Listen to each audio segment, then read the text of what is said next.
Bonjour, bienvenue à tous. Merci de nous rejoindre en ligne pour notre service avec City Impact. Nous vous souhaitons de passer un agréable moment et nous espérons que vous allez être bénis par la louange.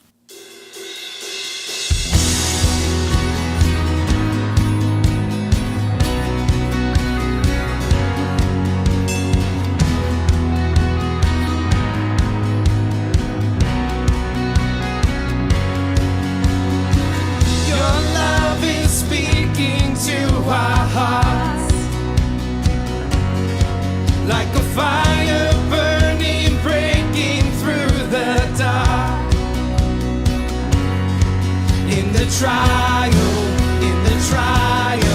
let a song reflect your goodness. There is nothing that could stop us giving glory to your name. So we come and we sing of your love that conquers anything, lifting up your good name, Jesus Savior who gave everything.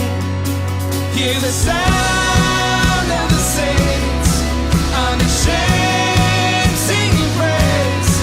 So we come and we sing of your love, a love that conquers anything.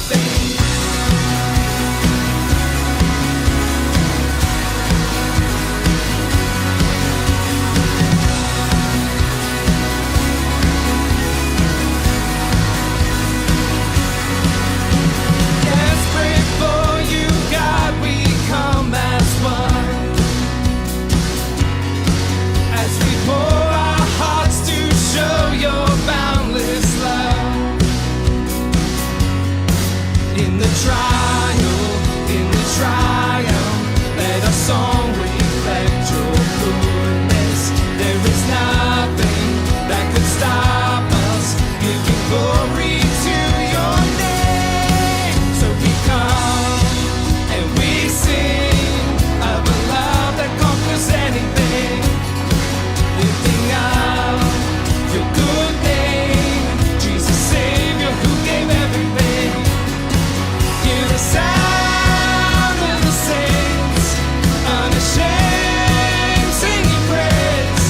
So we come and we sing of a love that conquers anything.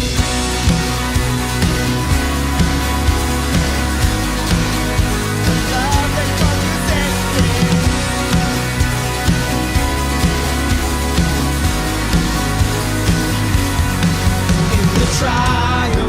In the trial, let a song reflect your goodness. There is nothing that could stop us giving glory to your name. In the trial, let a song reflect your goodness. There is nothing that could stop us giving glory to your name.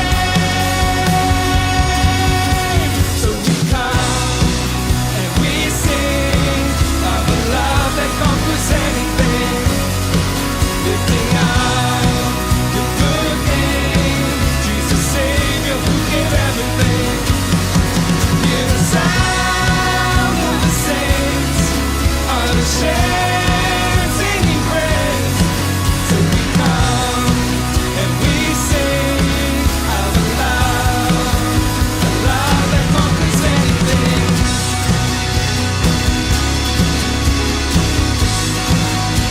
Love that conquers anything.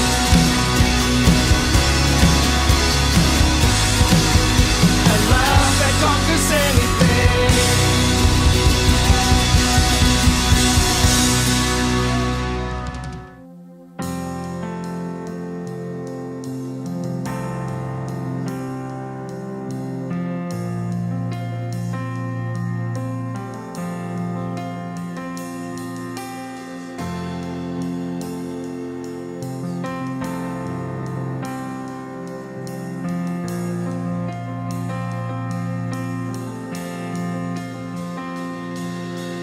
Jesus Christ, your love is all I need.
love surrounds me.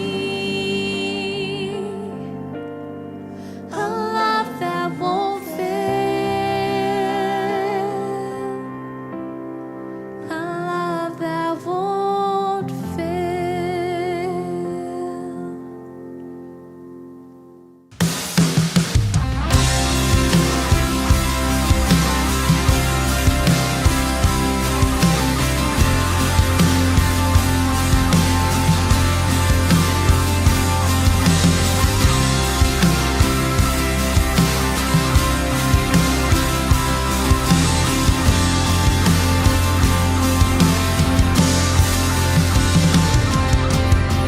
I set my feet upon the one who won't be moved. Christ has overcome. His promise is unfailing. His love defeats all fear, and darkness has no hold. Hope fills up the night, the light within my soul. Nothing to fear in the battlefield. God is our hope, everlasting shield. God, we stand unshaken.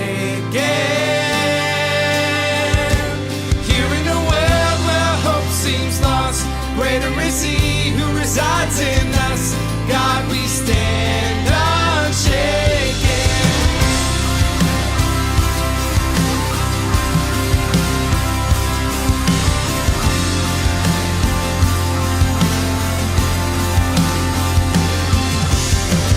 Let nothing stand between my need for you alone. Take away my pride, tear down every idol. You are my confidence, rising up in me. The fight is in your hands, you own the victory. Nothing to fear in the battlefield. God is our hope, everlasting shield. God, we stand unshaken. You're in a world where hope seems lost. Greater is He who resides in us. God, we stand unshaken. In the presence of our King, we have strength to do all things in His name. In His name. By the power of His blood, it is finished, it is done. In His name. In His name. In the presence of our King, we have strength to do all things. In His name. In His name. By the power of His blood, it is finished, it is done. In His name. In His name.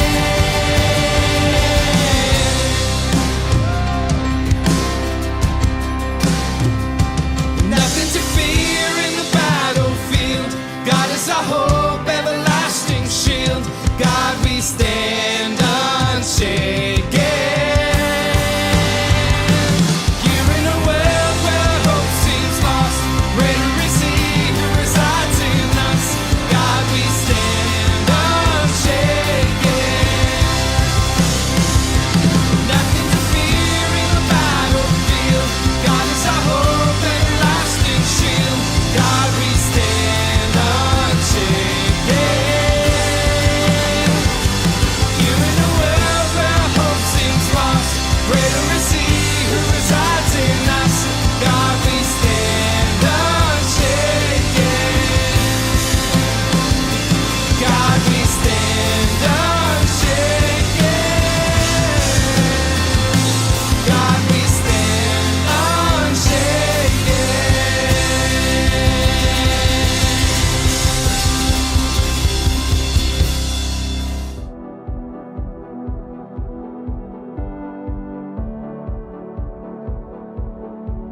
Nous continuons nos services en ligne du mercredi soir. Nous vous demandons que vous preniez un temps à prier de la maison chez vous à 7 heures et de nous rejoindre sur notre site web ou sur les réseaux sociaux pour notre étude qui commencera à 7h30.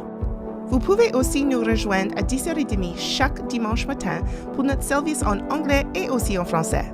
Vous pouvez nous rejoindre sur notre site web ou sur nos pages de médias sociaux à 10h30 pour des chants d'adoration qui seront suivis avec un bon temps dans la parole de Dieu. C'est un temps de rassemblement et une manière efficace de rester connecté. À chaque mardi et jeudi, Pasteur Jerry nous rejoindra sur les pages de médias sociaux pour se tenir en contact avec vous. Vous pourrez voir notre pasteur sur Instagram, Facebook ou sur YouTube tous les mardis et les jeudis. L'Église City Impact aimerait souhaiter une bonne fête à tous ceux qui célébrent leur fête cette semaine et nous espérons que vous passez une très belle journée. Si vous aimeriez avoir plus d'informations sur notre Église, allez sur le site web cityimpactchurch.ca ou sur nos pages de médias sociaux.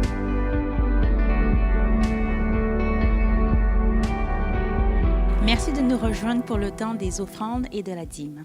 Donc ce matin, nous allons partager deux textes bibliques. Le premier, ça sera dans le livre de la Genèse, donc Genèse chapitre 1, verset 11. Puis Dieu dit que la terre produise de la verdure, de l'herbe portant de la semence, des arbres fruitiers donnant du fruit selon leur espèce, et ayant en eux leur semence sur la terre, et cela fut ainsi. Le deuxième texte que nous allons partager, c'est dans le livre de Galates, chapitre 6.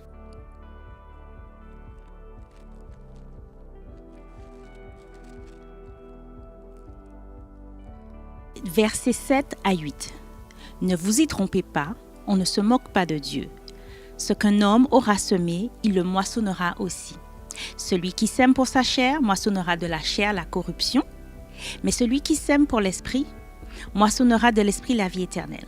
Donc ce matin, juste un petit rappel pour vous dire que dès le début, Dieu a mis un principe que ce que nous semons, nous le récoltons. Donc faisons attention à nos paroles, à nos pensées, à nos actions. Tout ce que nous allons semer, nous allons le récolter. Donc si nous portons les yeux sur Jésus et sur la parole, faisons sûr que nos paroles, que nos pensées, que nos actions, que notre argent est une bonne semence. Je vous remercie d'avoir passé ce temps avec nous. Maintenant, nous allons passer avec Pasteur Jerry Leblanc pour le service. Bonjour City Impact, ce beau dimanche matin. Gloire à Dieu. Alors aujourd'hui, on a communion. C'est toujours une bonne journée pour avoir communion. Et je veux expliquer la communion, je veux expliquer les sacrifices, comment ça marchait, puis tout ça, pour qu'on puisse mieux comprendre pourquoi on fait communion, qu'est-ce que ça représente, qu'est-ce que Jésus a fait, qu'est-ce que Dieu avait prophétisé depuis des années. Et l'autre jour, j'écoutais le pasteur Peter Mortlock, notre pasteur senior, et il a dit quelque chose, il a juste dit en passant, mais moi, ça a explosé en dedans de moi. Puis c'était concernant l'agneau, et que l'agneau, la progression de l'agneau, et la progression jusqu'à Jésus-Christ. Dieu est un Dieu progressif. Ses promesses sont progressives. Gloire à Dieu. Ils sont de meilleur en meilleur, en meilleur, en meilleur. Notre vie en lui est toujours de meilleur en meilleur, en meilleur. Gloire à Dieu. Si votre vie ne progresse pas, vous n'avez pas vraiment le Seigneur dans votre vie, parce que moi, je le sais, que notre vie en lui, ses promesses sont progressives. Gloire à Dieu. Et ce matin, on va vraiment toucher sur cela, comment les sacrifices de l'agneau, qu'est-ce que ça représentait, qu'est-ce que Dieu nous montrait de cela et comment ça a progressé jusqu'à Jésus-Christ qui est l'agneau de Dieu. Gloire à Dieu. Alors ce matin, si vous pouvez avoir les emblèmes à la fin du service, on va voir communion ensemble et ça va être avec le pouvoir du Saint-Esprit. Gloire à Dieu. Ça fait premièrement, on parle de l'agneau comme sacrifice. Mais premièrement, le premier sacrifice vraiment, puis il y a beaucoup de monde qui ne sait pas ça, c'est dans le livre de Genèse, dans le jardin.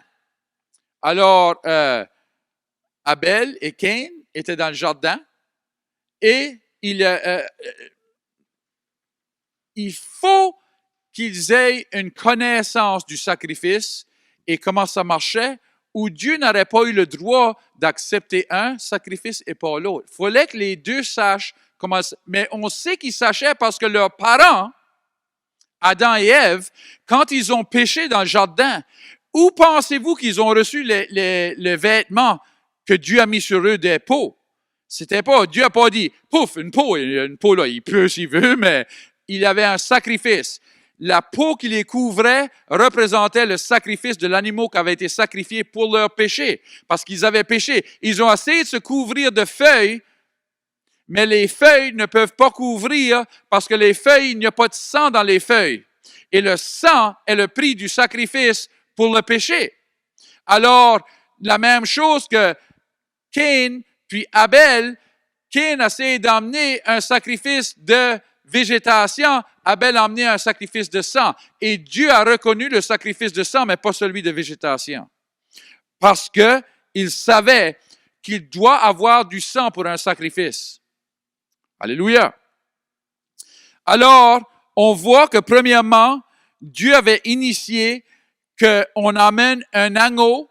Chaque personne, quand ils voyaient qu'ils avaient fait un péché, que ce soit un péché qui était fait sans savoir, et maintenant ils sachent parce que ça leur a été montré, ils amenaient un agneau et on sacrifiait l'agneau. Un agneau par personne. Et cet agneau avait seulement le pouvoir de remédier la situation jusqu'à ce qu'on pêche de nouveau. Ça fait que le pouvoir de l'agneau était de péché à péché et pour une personne. Mais là, on voit dans le livre d'Exode que Dieu progresse ça. Ils amènent ça à un nouveau niveau de progression. Et on voit dans Exode 12 et 3, Dieu dit, parlez à toute l'assemblée d'Israël et dites, le 10e jour de ce mois, on prendra un agneau pour chaque famille, un agneau pour chaque maison. Oh, gloire à Dieu.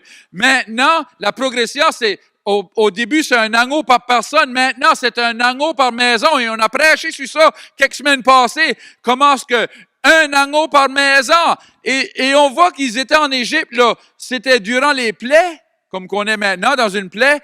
Et l'agneau, le sang de l'agneau sur le poteau de leur maison, les protégeait de la plaie. Je veux que vous sachiez maintenant que et chaque personne de la maison n'avait pas besoin d'emmener un agneau. C'était un agneau amené par une personne pour la maison. Alors, si vous êtes sauvés et vous avez le sang de Jésus et vous mettez le sang de Jésus sur votre famille, le sang de l'agneau, vous êtes protégés de cette plaie qui est sur la terre. Je sais que ma fille qui est en Ontario, mon fils qui est dans l'Ouest et son épouse et mes petits-enfants sont protégés sous le sang de l'agneau. Les plaies vont pas les toucher. J'ai pas peur de la plaie pour moi personnellement et j'ai pas peur de la plaie pour ma famille ici et pour ma famille qui est là. Je n'ai pas de peur du tout. La plaie n'a pas de pouvoir au-dessus du sang de l'agneau. Gloire à Dieu. Ça fait qu'on voit ici qu'ils avaient un agneau au début pour une personne, maintenant un agneau pour la famille. Alors, là, on voit la progression et maintenant, ils ont fait ce sacrifice. Non seulement l'agneau que ça les a protégés de la plaie, mais si vous lisez dans le livre des Psaumes, ça dit qu'ils ont sorti de l'Égypte avec pas un d'eux de faible. Qui veut dire qu'ils ont tous été guéris. So, l'agneau n'a pas seulement payé pour la protection, mais a payé aussi pour leur guérison. Gloire à Dieu. Et on voit ici, parce que on voit la progression que même c'est pas seulement pour les péchés maintenant, mais c'est pour leur guérison. Et aussi, ils ont sorti d'Israël avec tout l'or et l'argent. Ça fait, c'est aussi pour leur prospérité. Ça fait que là, on voit maintenant que l'agneau, le sang de l'agneau, ça a progressé. C'est pas seulement pour une personne, c'est pour toute la famille. C'est pas seulement pour les péchés, mais c'est pour le résultat des péchés. La pauvreté, la maladie, toutes ces choses sont couvertes sous cet agneau maintenant. Gloire à Dieu.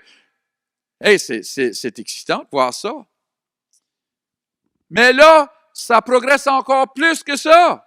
Parce qu'on voit dans le livre de Hébreux 9 et 7. Ça dit, et dans la seconde, le souverain sacrificateur, seul, entre une fois par an, non sans y porter du sang qu'il offre pour lui-même et pour les péchés du peuple. Oh, gloire à Dieu. Alors maintenant, on voit que le sang n'a pas seulement le pouvoir pour une personne, n'a pas seulement le pouvoir pour une famille, pour tout le peuple. Gloire à Dieu, pour tout le peuple. Wouh! Alléluia! Le sang, une fois par an. Ça fait pas chaque fois que quelqu'un pêche, pas seulement pour une personne, Pas seulement pour une famille, mais pour tout le peuple. Gloire à Dieu. So, vous voyez la progression du pouvoir du sang de l'agneau. Le premier, c'est pour une personne, pour les péchés seulement. Le deuxième, c'est pour la famille et pour les péchés et les résultats du péché. Et là, on voit maintenant un agneau pour le peuple. Vous pouvez voir la progression des promesses de Dieu. Les promesses de Dieu sont progressives et agressives. Alléluia! Wouh! Je ne sais pas si vous pouvez vous reconnaître, mais je suis excité un matin. Gloire à Dieu! Priez pour moi, je ne parle pas ma voix parce que je veux crier. Alléluia! Ça fait que là, on voit que Dieu est en train de nous montrer que comme ça va là, on s'en va vers quelque chose et chaque étage, chaque étape, il y a plus de pouvoir et un plus gros domaine que l'autre. Gloire à Dieu! Parce qu'on s'en va vers quelque chose. Parce qu'on sait que l'Ancien Testament, ça représente ce qui venait à travers de Jésus-Christ. Alors, Jésus n'est pas venu pour détruire l'Ancien Testament, il est venu pour l'accomplir. Et quand on comprend ça, on comprend que chaque fois qu'on parlait d'un agneau qui était sacrifié, on parlait vraiment de Jésus. Et on s'en allait envers lui. Et on voit la progression que ça grandit, ça grandit, ça grandit, ça s'en va envers l'agneau de Dieu. Et là, on va voir ceci, si ceci, ça ne vous donne pas des frissons, si ça ne vous excite pas, il y a quoi de mal avec vous autres, checkez si vous avez encore un pulse, checkez si vous avez encore du sang qui passe dans vos veines, parce que Jean 1, 29.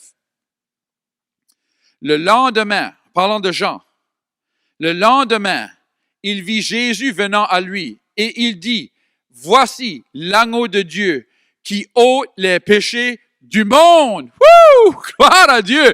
Qui ôte les péchés, pas de la personne, pas de la famille, pas de la nation, mais a le pouvoir d'enlever les péchés de tout le monde. Alors, n'importe qui se met à genoux ou qui demande pour pardon en travers du sang de Jésus, le sang de Jésus a le pouvoir de gagner tout le monde. Et il ne perd jamais son pouvoir. Alors Jésus n'a pas besoin d'être sacrifié chaque année pour les péchés comme l'agneau était. Il n'a pas besoin d'être sacrifié chaque fois que quelqu'un pêche. Il n'a pas besoin d'être sacrifié chaque semaine, chaque jour, chaque mois, chaque année. Il est sacrifié une fois et le sang de Jésus ne perd jamais son pouvoir. Et son pouvoir, il n'y a pas de région qui ne peut pas toucher. Il n'y a pas de personne qui ne peut pas toucher. Gloire à Dieu. Il n'est pas limité à une nation, il n'est pas limité à une famille, il n'est pas limité à une personne.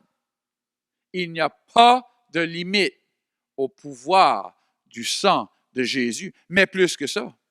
Comme le sang qu'on a vu qui les a pas seulement sauvés, mais qui les a guéris, qui les a prospérés, Jésus a saigné chaque place qu'il y avait la plaie ou qu'il y avait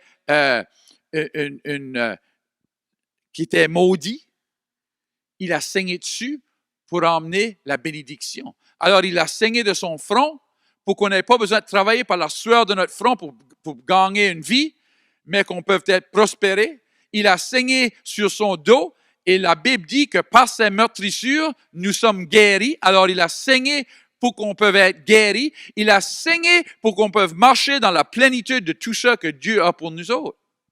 Gloire à Dieu. Alors, cet agneau de Dieu qui enlève les péchés du monde, enlève aussi tout ça que l'ennemi a maudit, tout ça que le péché a maudit, et emmène la bénédiction de Dieu. Dieu veut qu'on marche dans la bénédiction de l'Éternel. Il veut qu'on marche dans la guérison, il veut qu'on marche dans la prospérité, il veut qu'on marche dans des bonnes relations d'hommes et femmes comme mari et époux, et des bonnes relations avec nos enfants, avec les autres chrétiens, d'avoir de l'unité dans le corps de Christ. Alors ce matin, quand on prend communion, il faut comprendre que ça représente tout cela. La communion représente tout ce que Jésus a fait sur la croix. Ça représente l'agneau des agneaux. Ça représente l'agneau de Dieu qui enlève les péchés du monde. Alors, ce matin, quand on prend communion, il faut comprendre tout ce que l'agneau a fait. C'est pour ça qu'on fait cette prédication. C'est pour ça qu'on veut vous apprendre qu'est-ce que les sacrifices et qu'est-ce que ça représentait et qu'est-ce que Dieu était en train d'initier à travers de tout cela. On sait dans Exode, quand ils ont pris la communion, qu'ils ont eu la Pâque, que Dieu leur a dit, vous devez prendre la communion avec vos souliers sur vos pieds, avec votre ceinture autour de vous, avec votre staff dans votre main, parce que vous allez sortir. Alors, il dit, prenez la communion comme si vous sortez de l'Égypte, comme si vous sortez de qu'est-ce qui vous avait et qui vous arrêtait d'être tout ce que Dieu vous appelait. Peut-être que ce matin, que c'est la maladie qui vous arrête de faire qu'est-ce que vous voulez faire. Peut-être que c'est les finances qui vous arrêtent de faire qu'est-ce que vous savez que Dieu vous appelait à faire. Je veux que vous saviez que ce matin, vous pouvez marcher hors de ça. Vous pouvez recevoir, à travers du sang de Jésus, à travers de l'agneau qui a été tué pour vous autres, qui a été sacrifié pour vous autres, vous pouvez recevoir la liberté de sortir de l'Égypte. L'Égypte représentait le monde et Pharaon représentait Satan. Alors, vous pouvez être livré de Satan et du monde, de la vie du monde. Quand je parle du monde, je parle de la vie charnelle, la vie sans Dieu. Alors, ici, on voit que le sacrifice était là pour emmener la liberté. Ce matin, je veux vous dire que quand on prend communion, vous devriez la prendre avec ceci en tête. Je vais être libéré. Je vais prendre communion, je vais me rappeler de ce que Jésus a fait et je vais marcher dans la liberté qu'il a payée pour, en travers de son sang. Alléluia.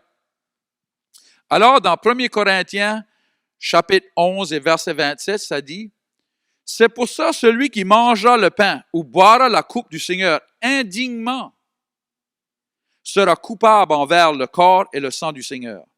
Que chacun donc s'éprouve soi-même et qu'ainsi il mange du pain et boive de la coupe. Car celui qui mange et boit sans discerner voilà la clé ici, là. Celui qui mange et boit sans discerner le corps du Seigneur. C'est pour ça qu'on veut que vous compreniez son corps. Qu'est-ce qui a été fait au travers de son corps? Qu'est-ce qui a été fait à travers des meurtrissures et chaque place qu'il a saigné? Pourquoi il a fait tout cela?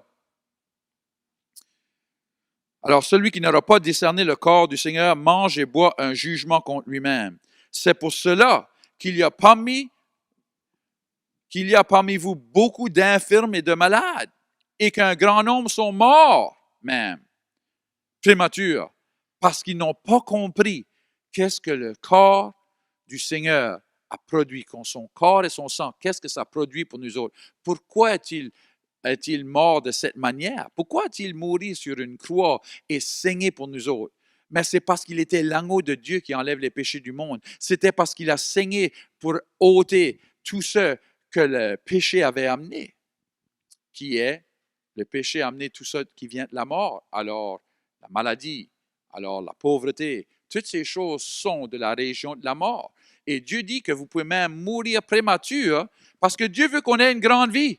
Dieu veut qu'on vive une bonne, grande vie avec pas de maladie et qu'on marche avec lui tous nos jours. Mais si on ne comprend pas ce que Jésus a fait pour nous, on peut tomber à la maladie, on peut tomber à toutes ces choses.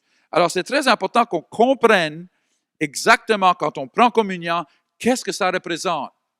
Et c'est pour cela qu'on fait un enseignement sur ça ce matin, parce qu'on veut que vous preniez communion avec foi, que vous sachiez pourquoi on prend communion, vous sachiez qu'est-ce que Jésus a fait pour vous dans son corps, qu'est-ce qu'il a fait avec son sang pour vous, qu'il a amené une nouvelle alliance par son sang, meilleure alliance, gloire à Dieu. Vous savez que c'est une progression, qu'ils avaient des agneaux qui sacrifiaient, mais ceci, c'est Jésus lui-même qui sacrifie sa vie, une vie éternelle. Avec un sacrifice éternel, ça veut dire que le pouvoir de ce sacrifice est éternel. Gloire à Dieu. Vous savez que la vie d'un agneau est limitée, alors son pouvoir était limité. Mais l'agneau de Dieu est une vie éternelle. Alors maintenant, le sacrifice est éternel. Il n'a pas besoin d'être sacrifié de nouveau et de nouveau et de nouveau. Une fois, et c'est pour l'éternité, et c'est pour tout le monde. Gloire à Dieu. Ça fait que ce matin, on va prendre communion ensemble. Et je veux, si vous voulez préparer vos emblèmes, je veux que vous preniez communion en même temps que moi. Alors, on va le prendre ensemble. Et je veux que vous croyiez que vous allez sortir de l'Égypte. Vous allez sortir de qu'est-ce qui vous avait et vous allez avoir la liberté dans le nom de Jésus. Amen. Alors, dans 1 Corinthiens 11 et 24, on dit, « Et après avoir rendu grâce, il prit le pain, il le rompit et dit, « Ceci est mon corps qui est rompu pour vous. Faites ceci en mémoire de moi. »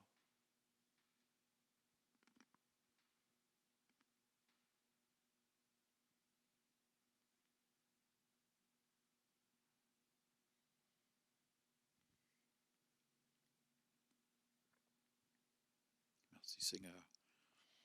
De même, après avoir soupé, il prit la coupe et dit, « Cette coupe est la nouvelle alliance en mon sang.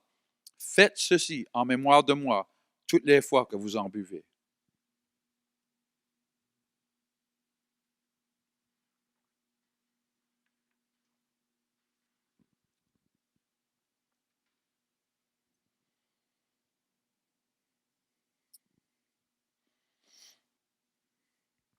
Gloire à Dieu. Si vous aviez mal quelque part, vous devriez toucher maintenant. Si vous aviez mal à une jambe, secouez-les, faites quelque chose. Si vous croyez vraiment que vous marchez en hors de la maladie, si vous croyez vraiment, je parle au-dessus de vous autres que vous allez marcher en hors de l'Égypte, qu'est-ce qui vous avait, va vous lâcher et vous allez avoir la liberté, que ce soit dans vos finances, que ce soit dans votre corps, que ce soit dans votre famille, dans vos relations. Je prie que vous soyez libres dans le nom de Jésus. Avant qu'on ferme, on veut toujours vous donner la chance. Peut-être que vous avez écouté aujourd'hui, vous avez dit, j'ai jamais entendu quelque chose de même. Quelqu'un m'a invité ou j'ai juste cliqué sur ça, j'ai vu ça, puis j'ai cliqué dessus. Vous n'êtes pas là par chance. Si vous êtes là en train d'écouter, c'est parce que Dieu vous a emmené ici. Et il veut être votre Père et il veut vous donner la vie éternelle dans son royaume. Alors, dans Romains 10, 9 et 10, ça dit que si vous croyez que Jésus est mort et ressuscité des morts, même le diable croit ça, ça se fait. C'est pas juste croire que Dieu a ressuscité, mais c'est de lui donner votre vie, de le confesser comme votre Seigneur avec votre bouche. Alors ce matin, je veux vous donner cette chance de non seulement croire qu'il a fait ces choses, mais de le confesser comme votre roi. Alors on va prier ensemble. Seigneur, je te remercie d'avoir envoyé ton Fils Jésus. Je crois qu'il est mort et ressuscité des morts. Jésus, je te donne ma vie. D'aujourd'hui à jamais, je vais te suivre avec tout mon cœur. Amen. Si vous avez prié cette prière, on veut se réjouir avec vous. Je veux que vous sachiez que tout le ciel, si vous pourriez avoir un télescope et regarder dans le ciel et voir dans le ciel, vous verrez que tout le ciel se réjouit. Il se réjouit parce que vous avez fait cette décision. Et nous, on se réjouit. Et on vous remercie d'avoir fait cette décision. On est fiers de vous et on vous aime. Que le Seigneur vous bénisse et on se verra mercredi.